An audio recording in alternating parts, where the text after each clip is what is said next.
അങ്ങനെ നമ്മൾ തോട്ടത്തിലെത്തിയിട്ട് അവിടുന്ന് മാങ്ങ പറിക്കട്ടെ. അപ്പോൾ കുറച്ചൊക്കെ മാങ്ങ കിട്ടിയിട്ടുണ്ടായിരുന്നു. പിന്നെ മാങ്ങ പറിക്കലൊക്കെ കഴിഞ്ഞ് ഞങ്ങൾ കുറച്ചങ്ങോട്ട് നടന്നപ്പോൾ ഉണ്ട് നിറച്ച് പൂവ് ഇങ്ങനെ വിരിഞ്ഞ് നിൽക്കുന്നു കേട്ടോ ആ മരത്തുമ്മേ. അപ്പം ഈ മരത്തിൻ്റെ പേരെന്താണെന്ന് എനിക്കറിയില്ല. അപ്പം അറിയാവുന്നവരൊന്ന് കമൻറ്റ് ചെയ്യുള്ളൂ. അപ്പോൾ അതുമ്പോൾ ഞങ്ങൾ കുറേ പൂവൊക്കെ പറിച്ചു. അപ്പോൾ അതിൻ്റെ ഒരു റീൽസും കൂടി ഞാൻ എടുത്തിരുന്നു.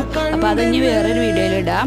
പിന്നെ ഞങ്ങൾ ഈ തോട്ടത്തിനോടൊക്കെ ബൈ പറഞ്ഞ് തോട്ടത്തിൽ നിന്ന് തിരിച്ചു പോരും കേട്ടോ. അപ്പോൾ തിരിച്ചു പോരുന്ന വഴിയിൽ നിന്ന് ഞങ്ങൾക്ക് ഒരു വാഴക്കൊല കൂടി കിട്ടിട്ടോ. അപ്പോൾ പകുതി പഴുത്തിട്ട് കിളികളൊക്കെ കൊത്തിയിരുന്നു കേട്ടോ ആ കൊല. അപ്പം അതിന് ഞങ്ങൾ പഴുത്തത് എടുത്ത് കഴിച്ചു. ചോക്ലേറ്റും ചിപ്സൊക്കെ എടുത്തിരുന്നു. അപ്പോൾ അതൊക്കെ അവിടെ ഇരുന്ന് കഴിക്കുക കേട്ടോ. അപ്പോൾ അവിടെ എത്തിയപ്പോൾ ഞങ്ങൾക്ക് നല്ല വിശപ്പുണ്ടായിരുന്നു.